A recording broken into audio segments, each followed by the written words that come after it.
You're listening to The Murder in My Family, brought to you by AbJack Entertainment. Be sure to check out some of the other great true crime podcasts from this network, including Missing Persons, DNA ID, Scene of the Crime, Zodiac Speaking, Beyond Bizarre True Crime, Citizen Detective, and Campus Killings.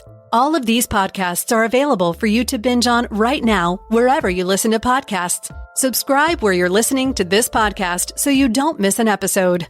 The views and opinions expressed by guests on this podcast do not necessarily represent those of the podcast, its host, or sponsors. If you would like to discuss the murder in your family on this podcast, please be sure to visit themurderinmyfamily.com for more information. You can support this podcast by visiting patreon.com/themurderinmyfamily. This episode may contain unsettling material or subject matter. Listener discretion is advised.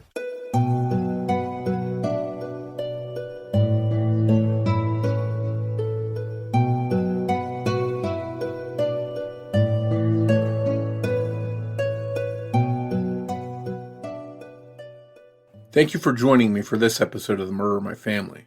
I'm your host, Mike Morford. In this episode, we'll be discussing the tragic and cold-blooded 1997 murder of a 16-year-old boy in Virginia who was killed at his place of employment on just his second day working there. His untimely death would devastate his family, but also help propel his grief-stricken father on a mission to help other heartbroken families. We'll dive into this case after some quick housekeeping. Independent podcasts like this one depend on word of mouth to bring in new listeners. So if you find that you enjoy this show, please take a minute to rate and review it wherever you listen to your podcast. And be sure to introduce a friend to the show and invite them to listen. With your help, The Murder in My Family can continue to grow and reach a new audience. To learn more about the show or the cases we discuss, please visit themurderinmyfamily.com. You can also find us on Twitter with the handle @MurderInMyFam, or by searching for the Murder in My Family podcast on Facebook. If you'd like to support this show through a Patreon donation, it's always appreciated, and you can do so by visiting patreon.com/the Murder in My Family. Benefits of supporting the show on Patreon include early access to ad-free episodes of the show, plus bonus content not heard in regular episodes. Support may also include thank you cards, stickers, and more. If you prefer to, you can also support the show through a PayPal donation by visiting paypal.me/the Murder in My Family. In each episode, I'll give shout-outs to any new supporters. In this episode, I'd like to thank Amy Davis and Lynette Duncan. And thank you to all the supporters that generously donate to help keep the show growing and improving. One last note. Please consider supporting any of the sponsors that you hear on The Murder in My Family, the way that those sponsors support the show. It's with our sponsor support that the show can go on and continue to provide a platform to share these stories with you in every episode. Thank you. And now on with the show. William Benjamin Jenkins was born on September 16, 1980, to parents Bill and Catherine Jenkins. He had a brother Paul and a sister Mary. Although William's parents divorced, they stayed close and on good terms. William was raised in Highland Springs, Virginia. As a younger child, he attended various schools, including Highland Springs Elementary and Fairfield Middle School. William moved to Tennessee for a short time and was enrolled in Oak Meadow School, a homeschooling program in Tennessee, since December 1996. But after almost 2 years, he moved back to Virginia to live in Richmond, where his mom took a job as a midwife. Once in Richmond, William began attending Highland Springs High School. William had his own style and was casual and laid back. He'd frequently be seen wearing flannel shirts and ponchos. William loved music, especially guitar. By all accounts, William was friendly and likable and stayed out of trouble and got along with just about everyone. Like many teenagers his age, William was excited to start working and saving up money. One thing he really wanted to save for was a guitar, so he could hone his guitar skills. Friends and family recall how excited he was to start his new job at a local restaurant called Bullets. August 1997 should have been the beginning of a new chapter of William's life, where he began working for his future. Tragically, though, on August 12, 1997, he became Henrico County, Virginia's 17th homicide victim of the year. On August 12th, 16-year-old William was working just his second shift at his new job. His first day had been spent washing dishes all day, but William was ready to take on new tasks at work. And his second day, he'd wound up working till closing. William wasn't supposed to work this late shift, but wanting to help a fellow employee who needed time off and looking to earn a little more money in the process, he worked the shift filling in for his coworker. In just 2 days at his job, William was proving he was eager and determined to be a dependable and hard-working employee. He called his mom to tell her that he'd be working till closing. At 10:40 p.m., about 40 minutes after the restaurant closed, William started to head home for the night. The assistant manager of the store was still inside, getting ready to turn off the lights and set the store's alarm.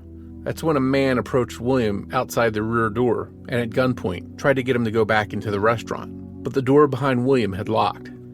William cooperated and knocked on the door and asked the assistant manager to let him back inside. Not knowing exactly what was going on, she opened the door for William, and when she realized that the store was being robbed, she screamed. It was then that William's attacker, without warning or hesitation, fired one shot from the semi-automatic pistol. The bullet fired from the gun struck William in his neck, and he was killed instantly when his jugular vein and carotid artery were damaged. The gunman had a Bullets t-shirt wrapped around his face to hide his identity, and he forced the assistant manager to open the safe. He stole $1,787 in cash and the woman's purse before he fled, leaving the assistant manager frightened but unharmed. The man ran to a Nissan Maxima that was parked in the parking lot. Alertly, one of William's co-workers, who was also outside waiting for a ride home, caught the aftermath of the situation and called 911 from a payphone located outside of the restaurant and provided the car's description. It just so happened that there was a police car almost across the street 1 minute away, who quickly responded to the scene, and as they arrived, they spotted the Nissan Maxima as it pulled out, heading toward the Cardinal Forest Apartments. Police initiated a stop and the car pulled over. Inside, police found the assistant manager's purse on the floor of the car. 23-year-old Charles Bass, also called Wild Child, was arrested, along with an 18-year-old woman and a 17-year-old girl who all lived in the same house. William's family has asked that the two younger suspects' privacy be respected. It turns out that the three had been staking the restaurant out. The 17-year-old had gone inside to use the restroom and get a head count on the workers inside. They had tried to get into the locked restaurant earlier in the night, with the 17-year-old knocking and asking for a cup of water, but the staff motioned for her to use the pickup window and didn't unlock the doors. It wasn't until William exited to leave that they struck. Police went to William's home and broke the terrible news to his mom that her son was dead. They then called William's dad, Bill, and told him that he needed to come over to the home as soon as possible, but stopped short of telling him that William was dead. During the drive, Bill thought about every possible scenario, none of them good. By the time he arrived, he knew deep down that his son was gone. The shocked and saddened family was left to deal with the aftermath of 16-year-old William's senseless and tragic murder. News that police had quickly captured the suspects was of little value at the time to his family as they grieved over William. They somehow managed to move forward and made final plans for the 16-year-old. A service was held at the Pargram Chapel and Woody Funeral Home in Richmond, followed by funeral services at the West End Assembly of God with interment at the Mount Zion Methodist Church in Schuyler, Virginia. As tough as it was for William's family to say goodbye to him, they were moved to see so many people, including the 16-year-old's friends and peers who came to pay their last respects. As William's family tried to move forward, prosecutors were moving forward to punish William's killer. They planned to seek the death penalty against Charles Bass, but William's family asked the state not pursue the death penalty. They wanted Bass to pay for his crime, but not with his life. Prosecutors respected the family's wishes and instead sought a life imprisonment charge. All three defendants pleaded guilty to their charges. Charles Bass was sentenced to life in prison for capital murder and robbery charges. The 18-year-old accomplice was given a sentence of 14 years for robbery, murder, and felony firearm charges. And on those same charges, the 17-year-old accomplice received an 18-year sentence. Virginia doesn't allow parole, so Bass's sentence will be a true life sentence. He'll die in prison. The three criminals couldn't appeal their convictions or sentences since they pleaded guilty. It would seem that by now, the two younger suspects are out of prison for this crime, but Charles Bass remains behind bars. William's father, Bill, a professor of speech and drama at Virginia Union University, was moved to start a website to honor his son's memory. willsworld.com is a way to keep his son's memory alive, talk about the case, and in the end, to try and help others who may be going through a similar tragedy.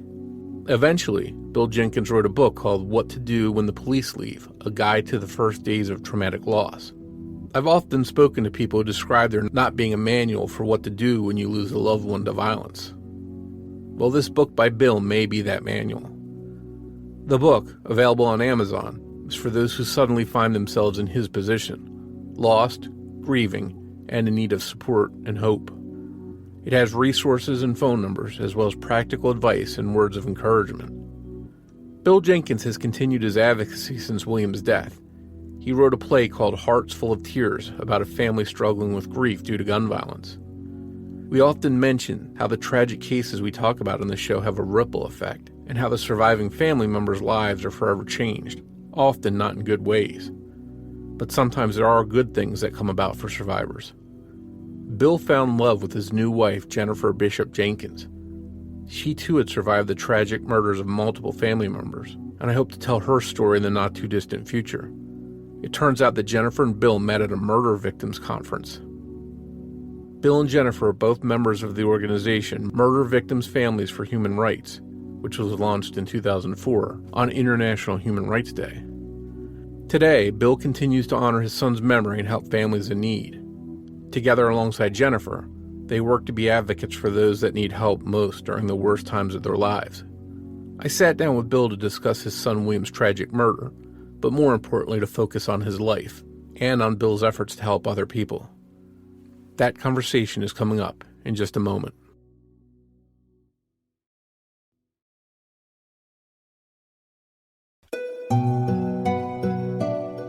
Hi, Bill, and thanks for coming on the podcast to discuss your son William's case with us.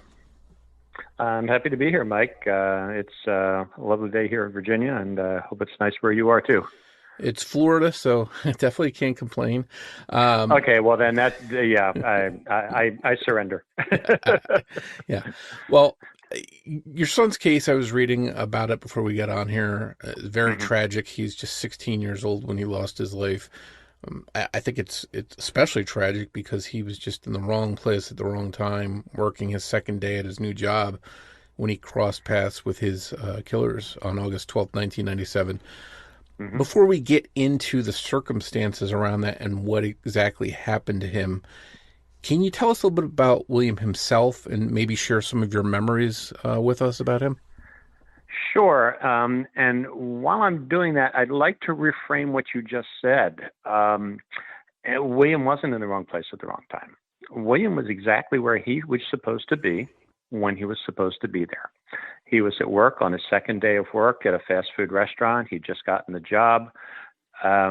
He was actually working for another employee till closing because that young man had come up to him the day before and asked him if he could cover for him so that the guy could go out on a date with his girlfriend that night. But William was exactly where he was supposed to be. And we often think in terms of the victim community, how our loved ones are where they're supposed to be. The people that aren't where they should be at that point are the people that are doing the victimization, the perpetrators, the criminals, or the people that are driving drunk or whatever it is. So I invite everybody to sort of reframe that kind of concept that victims are often exactly where they're supposed to be. It's a lot of other folks that aren't. Yeah, and that's a very good point you make, because he was, it's not like he was out getting into trouble, doing something, putting himself in a dangerous situation. He was just going to job and excited to work, make a little extra cash. Exactly. He was a 16-year-old, like most 16-year-olds. Of course, my 16-year-old was better than everybody else's, but, that's just my own personal opinion. He was just a lovely kid, and we missed him very much. He had a younger brother and sister, and they adored him, and we had just a great relationship. One of the things that happened that summer is that William would come to work with me. I teach at the college level, so I have summers off, and in the summertime I would work with a community children's theater program and design and build their scenery and do the lighting and do the production work on their show. And William had come with me every day that summer and worked with me alongside me. We had a great time to connect and interact with each other. And he was just a great guy. He was going to be a great guitarist. He was practicing hard and working on his skills as a musician. He wrote poetry. He was just a very sensitive kid. He had very good friends and clung to them like glue. I was amazed at the funeral. There were so many young people there. I just really couldn't believe it. In fact, one of the things that we did was, and this is something we learned and later put into the book that I wrote, just to help people, with this kind of situation, because nobody ever gives you a manual on how to deal with all of this. I sure didn't get one. And then, but we put in the book that one of the things that we did was we set aside a room at the funeral home that was just for the kids, so that they could grieve and mourn in their own way and not feel like they were, getting in the way with the adults. And that was a very successful thing that we did. They just, they had, we allowed them to put anything into the casket that they wanted. And, they put pictures and drawings and guitar picks and tons of stuff that went with him. And it was a very powerful time. You could tell that he meant a lot to a lot of these kids. In some respects, he was the big brother that they didn't have. In some respects, he was just the anchor that they clung to in their own growing up. And he's just my son, superhero. And that seeing that outpouring from his friends, from people that knew him and that cared for him, was that obviously you were going through a heartbreaking situation, but was that something that sort of uplifted you a little bit? Oh yeah, anytime that whether they're with us or not, anytime that you get affirmation that your child is doing something right in the world, you feel proud as a parent. And I had an experience recently when I was talking to the parent of one of the young women who was in our production at Dominican University where I teach, and I was telling her how much we just thought of her daughter and how great a job she was doing, and she does so many great things that throughout the year, and her mom just really took that to heart. She was just overwhelmed because she didn't hear about this stuff. Parents love to hear about when their kids do well, and it was quite an experience for me. So I'm trying to think back to when I was 16. It's been so long now, but I'm thinking back that if I was in William's shoes, I'd be excited to make some cash and maybe buy a guitar, maybe save up for a car, whatever. Was he excited about this new job and taking on this new responsibility? He was, and he was.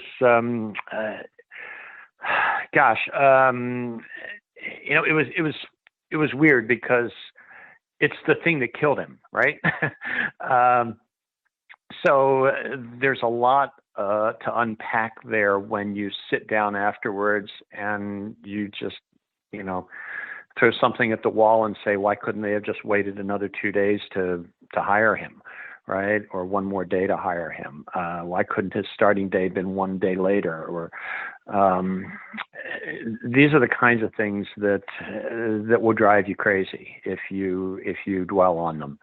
And you can't ask those questions, for yourself as a victim. But he was excited and was willing to do anything they asked him to do. The first day he spent a lot of time, cleaning stuff up and just learning the ropes the way you would at any job.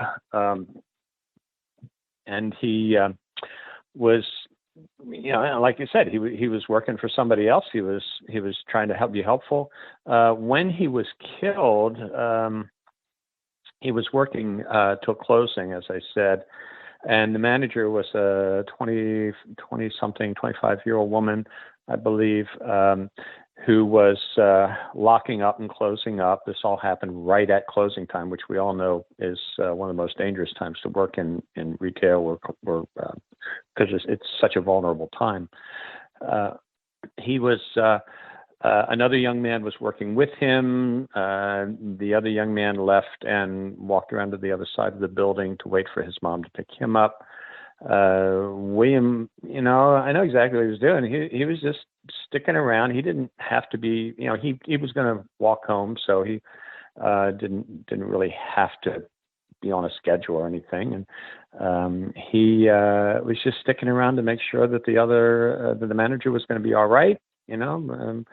Kind of kid that would think to do that, and then they would leave together, and he'd make sure that she got off okay. But he, one of the last things that he did was he was going to go outside and take the trash with him and put it in a dumpster, and she was going to lock up and turn off the lights, turn on the alarm. And when he went out the back door, there was a man who was standing beside the door waiting for the next person to come out. And then he had a gun. And when William came through that door, he grabbed William from behind, put the gun up to his neck, and told him to turn around and open the door. William didn't have any keys or anything, so he knocked on the door. As far as we know, he remained calm. He didn't escalate the situation. As I understand it, he was actually bigger than the other guy. I mean, who knows what could have happened, but he turned around and, he got the memo, don't escalate the situation, just give them the money and they'll leave, and we'll sort it out later. He knocked on the door. The manager came and looked out the peephole, and she saw that there was something weird going on. And she said, "What's going on?" And William said, "You have to open the door." And she did. She unlocked the door. She opened it. And as soon as the door was unlocked and opened, for whatever reason, we still don't know why, the man fired the gun. And the bullet went straight through William's neck, one side to the other. And he was literally dead before he hit the floor. And then the man pointed the gun at the manager and said, "Open the safe or you're next." She went to the safe. Of course, when you're so traumatized, your fine motor skills just go right out the window. And it took her 5 tries to open the safe. She finally managed to do it. And then he told her to lay down on the floor face down. She didn't know whether she was going to die too. He took the money from the safe, $1,700. All of a sudden now he's got all sorts of stuff to carry, and he doesn't have anything to carry it in. So he grabbed her purse, stuffed the money in the purse, stuffed the gun in the purse, ran out the back door and down behind the building where he had parked where there was a 17-year-old girl and 18-year-old girl who were his accomplices that night, who were waiting in the car. Of course, now they heard the gunshots and they're like, "Oh my gosh, what's just happened? What have we gotten ourselves into?" And they drive away at a high rate of speed, as they say. And the key to the whole thing, though, was that this young man who left the restaurant before William did was standing on the other side of the building next to the payphone. And this was before, every 16-year-old had a cell phone in their pocket. And he went to the payphone. He dialed 911. There was a police officer in his vehicle directly across the main street from where the restaurant was located. The dispatch call goes out. He gets the call. He comes out of the parking lot that he was in, just doing some paperwork and catching up on things. He comes out and he sees the car pulling out and driving off. So he follows the car, and everybody is arrested, like minutes later. And William's dead, and everybody's standing around scratching their heads saying, okay, this is bad. And so I got a call. Now, I did not live with William and his mom and his brother and sister. We had divorced a couple years before, but I got a call at 2 a.m. Police officer on the line. They had my phone number, but they didn't have my address. So he asked me to come over to William's house. And I remember all of this very vividly. I would imagine that's kind of the way, it's the way trauma works. Nighttime and a police officer is calling you to come over. It can't be. Yeah. I always tell my friends, don't call me after 10 o'clock, please. Just don't. Even now. So I asked him, is this something we talked about over the phone? He said, no, sir, it's not. Just drive safely. And so I get up, I tell my wife, I have to go over to Williams, and I get in the car and I drive away. It was about a 10-minute drive, and in that time I had some time to think, and my brain being what it was, I just went through all the scenarios and figured, well, if William was hurt and was in the hospital, I would be going to the hospital. If William was just in the biggest trouble of his young life and we needed to have a chat with the police officer, I'm sure that the police officer would have been more reassuring. So by the time I got there, I had pretty well figured this is going to be really bad news. And so I walked in the front door, police officer standing there. I look over to my left, and there's William's mom with a woman that I didn't know sitting on the sofa. William's mom was crying. And I found out that this was a woman from the social work. It was a social worker that came with the police officer to do death notification, which is a very good thing to do. And I walked in. The police officer looked at me, introduced himself, and I introduced myself. And I looked right at him, and I said, "Is this something I need to sit down for?" And he said, "Yes, sir, I think it is." And so I sat down, and he proceeded to give me the death notification that William had been killed. And then, after that, the rest is all just details, right? He left some materials that he always carried around for such horrible situations. He and the social worker, stayed for a couple more minutes, and then they had to go back to work. And I looked at William's mom, and I said, "What do we do now?" And she didn't have any ideas either. Started calling relatives and friends and just started the process of trying to get started on this road and this journey that was going to take us, to where we are now.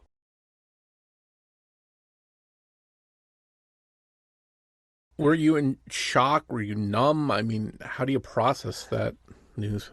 Well, I think she was more in shock than I was, because I had kind of mentally prepared myself for bad news.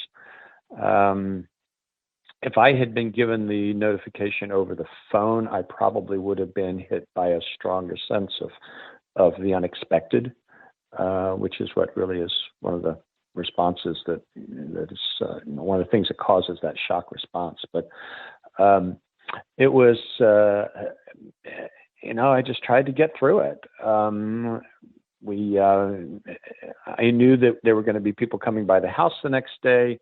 I knew that there were things that needed to be done. I called my folks. I called her folks. Her folks lived about an hour and a half away, so they got up and got headed in to Richmond. I just did, puttered around.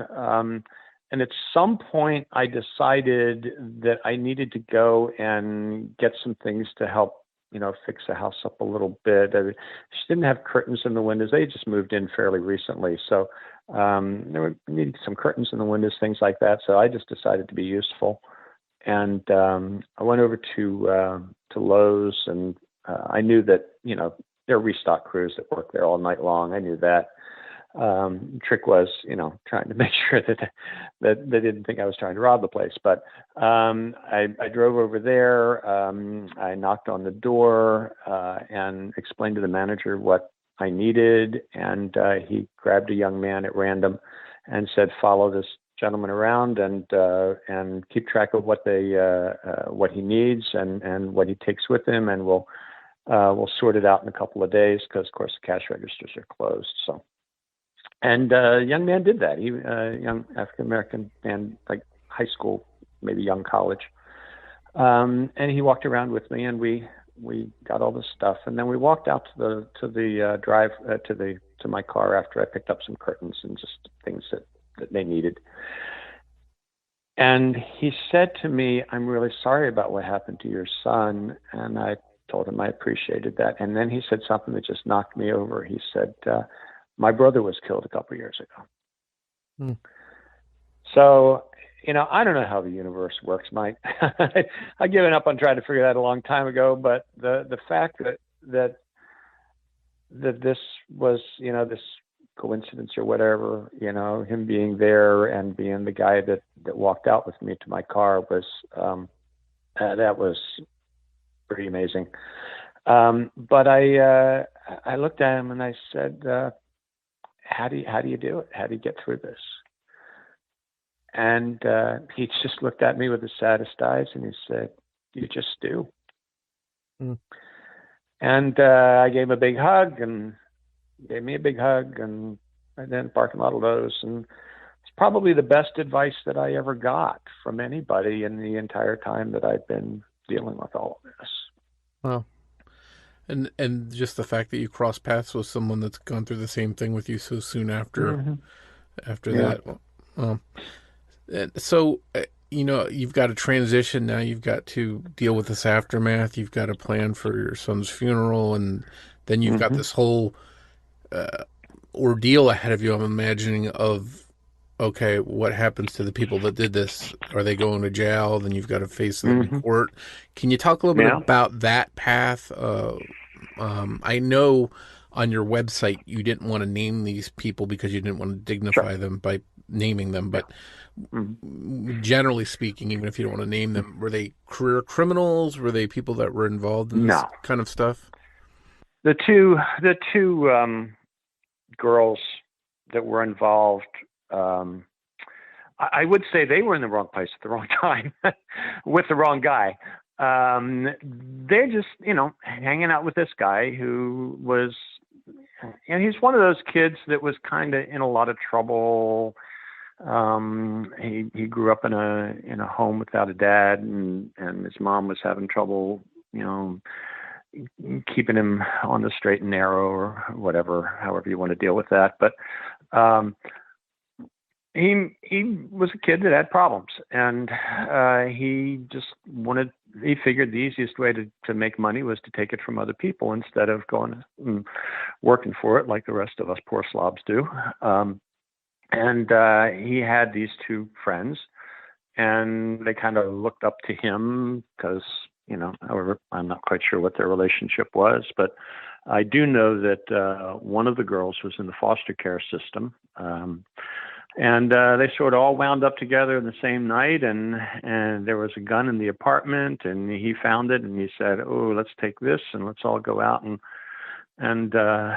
make some easy money." And so they drove around for a while, and finally landed behind the restaurant where William worked. And then at that point, I understand the two girls came up to the window and kind of checked the place out, and then he came up right at closing time and finally got up his nerve to do something. But he was... it's hard to describe and define why people do the things they do when they move into this direction. His mom was a lovely person. Met her at court, and his sister. And when we went to court, we fully expected to go in and have a full trial. Full blown, law and order trial. Jury and everybody and everything. And we went in, and the victim advocates who truly are the unsung heroes of the criminal justice system. They're the people that take care of the victims and walk us through the process and help us understand what to expect, and generally are there for us and help us in a lot of ways. It's an extraordinary career. And I have the greatest respect for them, and I actually even train many of them now in the work that I do as I've learned more about this whole process. But they came out and they said, we got to hurry up and go in because you're not going to believe this, but his mom has come all the way down from Baltimore, which is like a 2.5, 3-hour drive. And she's in the back with him, and so basically what happened was she got him in the back room, and she basically read him the riot act. He was going to go in and say and cause as much trouble for everybody and just be as uncooperative as possible. And she got him in the back room and basically was told him, you just do not do this to these people. You can't, you were going to go out there and you're going to be a man. You're going to stand up for what you did, and you're going to take your punishment, and you're not going to make this more difficult than it has to be. And he came out and pled guilty. So we were pretty surprised. I mean, there are some really amazing people in this world, and like they say, not all angels, have wings, and not all superheroes have capes. But the experience was pretty remarkable, and but before that, I found myself a couple of weeks after the murder. I found myself in the prosecutor's office while he was starting to get the plans laid for the trial.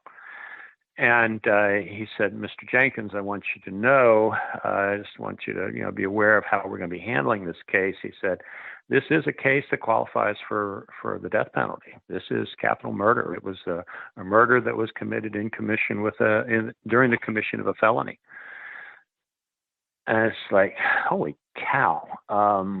Now I got to deal with the death penalty and capital punishment, and maybe, having to watch somebody die and be put to death, because that's what you do. You go to the execution and everybody interviews you, and you wind up on the front page of the paper, and so does the guy's story. You get, he gets 3/4 of the story, and the victim's family gets whatever's left in terms of column inches.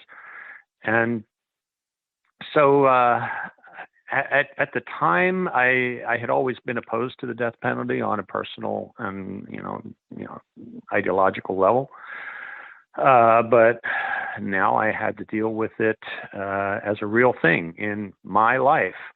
And what am I going to say? Do I support the prosecutor, or do I not support the prosecutor? How, what do I stand up for what I've always believed in? And I said, I'd rather you didn't do that. If I have any say in the matter, I'd prefer that you not pursue the death penalty in the case.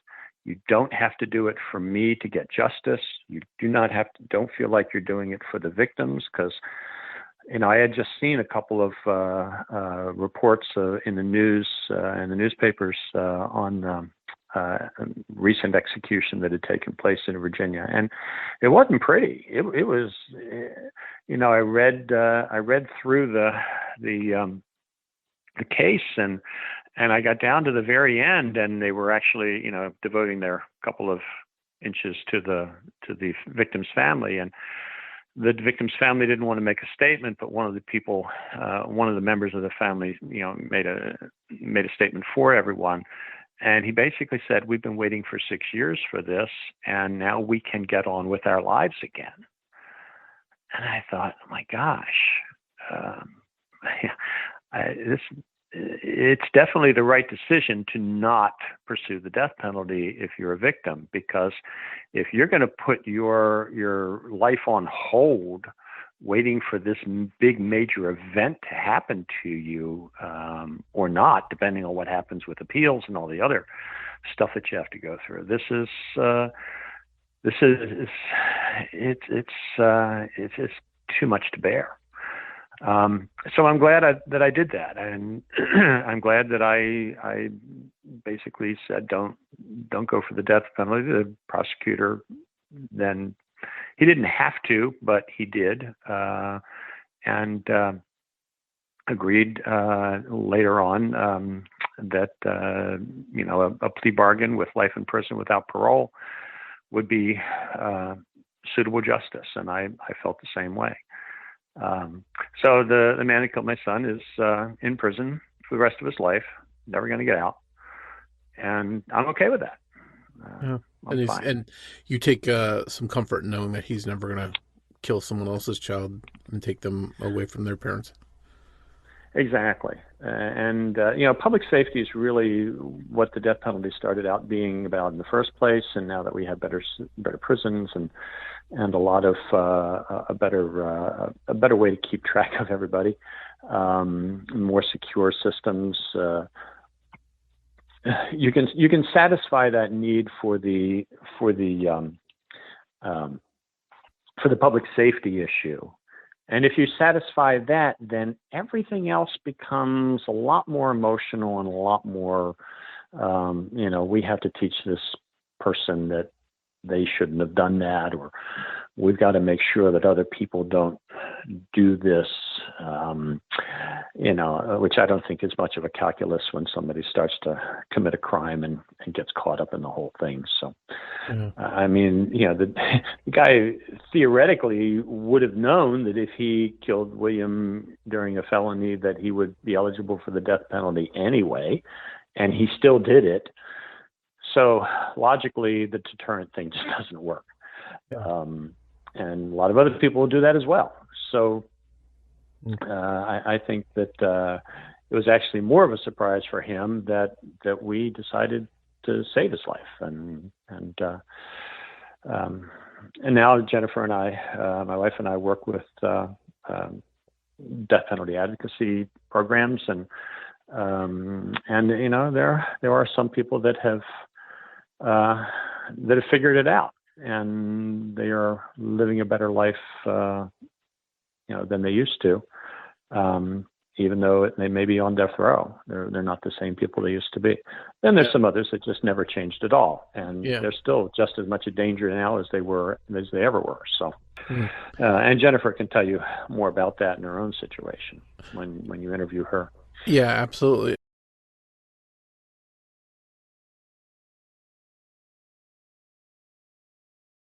Sort of move forward a little bit, because as you mentioned it, you sort of you had an outcome that you felt was just, and it was something you were comfortable with, and then you didn't have to drag out this thing waiting for this final experience to have some kind of peace, the way that other family you mentioned. So you sort of were able to move on to the next chapter, it sounds like, without dragging through this. Eventually, you started a website, willsworld.com, which is, it seems like a focused on your son's memory and what happened to him, and sort of, can you talk a little bit about that site and creating it, and has that helped you? Was that helping you to heal in any way? I think it did. One of the things that we know about people that have experienced trauma is the best thing that you can do is not be afraid to process it. That's one of the problems that many people have, and it's the thing that kind of gets them stuck sometimes, because the only way to process memories is to go back through, or process the trauma is to go back through the memories and to work your way through them. And that's scary, because processing those memories and going back and reliving them or contemplating them, ruminating on them, can be extremely painful and make you miserable.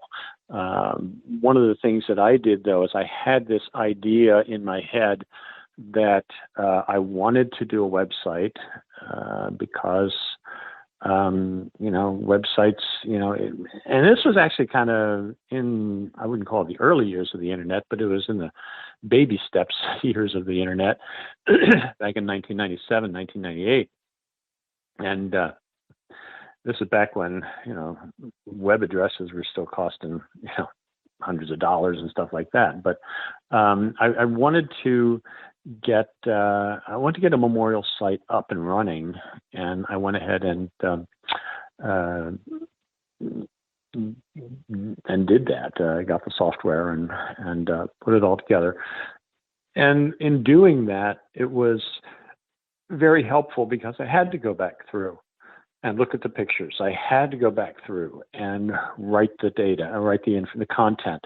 And at the same time, I was also trying to figure out what I wanted to do that's going to have a broader impact than just a website. And so I was also working on my book, What to Do When the Police Leave, A Guide to the First Days of Traumatic Loss. And I figured, if I'm going to write a book, I don't want to write a book about what happened, because there were quite a few people in the victim community, especially in the victim publishing community, that had published books like that. They were basically saying, nobody's going to read your story. You're not John Walsh. You're not a famous person that's had this kind of thing happen to you. And so, I realized that, the website then could be where I tell the story. And then the book would be that manual that I didn't have when I was victimized at the very beginning. And so that really helped me to clarify and define what each was going to do. And that way, I made the book strictly about how this affects us, how to talk to the children in the family about what happens during a death notification, what happens during a police investigation. I had to, put information in there on how to plan a funeral on short notice, who the victim advocates are, and what their job is, and why you should trust them. All sorts of stuff. I wrote that and got it all put together. And then, so that was the practical side of what I wanted to do. And then the memorial side then was the website. And I intended to, this is kind of, the way things always work though.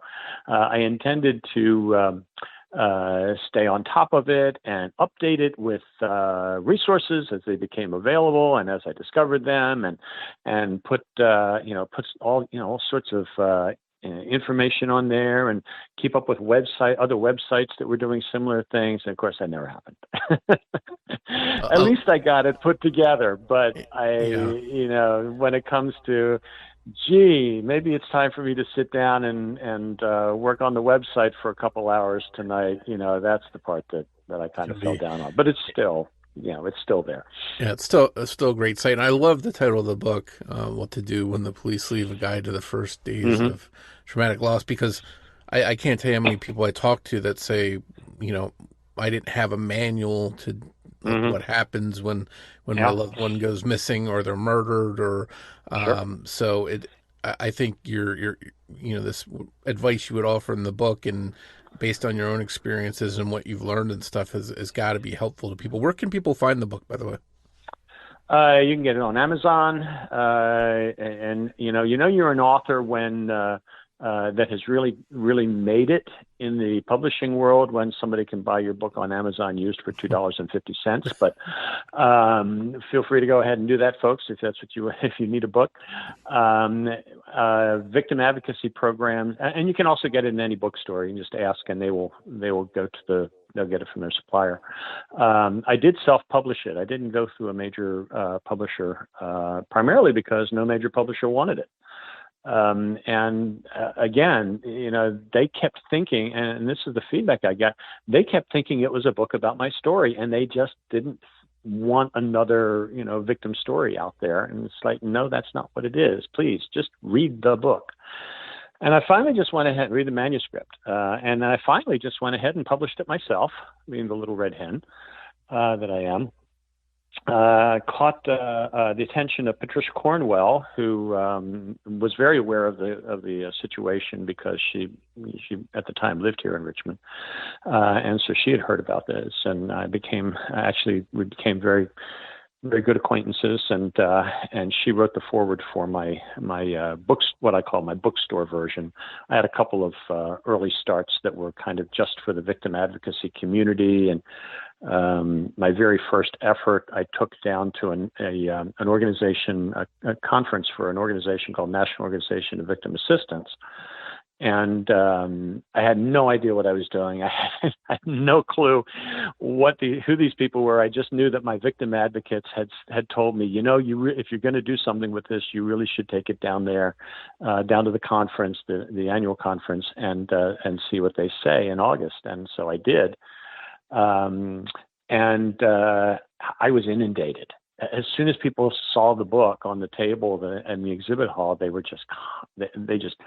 they were piled 3-4 deep around my table, and sharing and saying, "Hey, come over! You got to see this, and we should get this book." And it's I just kept taking orders and selling books, and I sold I had an initial run of 500 copies just from a local printer, and I was sold out of them in a couple of months. Half of them were sold during that conference. And it's like, wow, I guess this really is something that I need to do to expand on. And so I finally went out and did finally have what I call my bookstore version, which was suitable for sale in bookstores. So with all the bells and whistles and nice cover and everything. But Patricia Cornwell was very kind and helped me get all of that done and did the foreword for it. Now I've sold over, I guess, 40,000 copies nationwide and in Canada. So take that, Simon & Schuster. That's right? Fantastic. That's fantastic. I know there's plenty of listeners that would be interested in your book, so that's why I wanted to let people know where they can find it. And you mentioned a conference that you went to. And speaking of conferences, you met your wife Jennifer at one of these conferences. She too was a victim and survivor who lost loved ones to murder, and I hope to interview her at some point. How did is this sort of a full circle thing where the ripple effects of this tragedy results in something positive coming out of it at the end? Well, one of the things that I did when I was, in the first days after William was killed is I kind of had to have a long talk with myself about how I'm going to respond to this. And one of the things that I just determined to do was if I had any way of controlling it, I didn't want any more bad things to come out of this situation just because William was killed, which I guess is, why I stood up against the death penalty and the capital punishment, decision, why I have worked for victims' rights and expanding victims' rights across the country. That conference that I went to, the National Organization of Victim Assistance, I have gone back every single year since and taught workshops to the victim advocates and to help them better be able to deal with people like me. I also work for I go and do workshops for the parents of murdered children. One of those organizations that you really wish didn't have to exist, kind of like Mothers Against Drink Driving and Compassionate Friends and a variety of others. Those organizations were started by people who were victimized and felt that they needed to do something to help others. And I wanted to do that too. I wasn't going to start an organization, but I could participate in all of those organizations as I had the opportunity and as I had the ability. Work on gun violence prevention issues. I work on, and I even, push this beyond the strictly the victim world, because there is a lot of injustice in the prison system as well that's happening to the people that, yes, they should be in prison, but they shouldn't be treated like animals. They do deserve some sense of dignity, because they will never get better if we don't do that. prison release programs. How do we deal with that? People will be getting out of prison. Programs to address poverty, which is the chief driver of criminal behavior in our society. And then a couple of years ago, really started diving into the neurobiology behind trauma, working with highly respected folks that had been doing this for a living for many years and doing this research for many years. And now I am working with our College of Applied Social Sciences at Dominican University to develop and implement a trauma-informed leadership master's degree, so that the people that are that take that program will be better able to deal with people who are experiencing trauma or who have experienced trauma in the work that they do, whether they're probation officers or police officers or guardians ad litem or any number of other jobs out there that intersect with traumatized people and are in the business of helping those folks in some way. Well, I'm always moved when I hear someone that's gone through something so tragic that winds up using their experience to help other people, and it's a great motivator.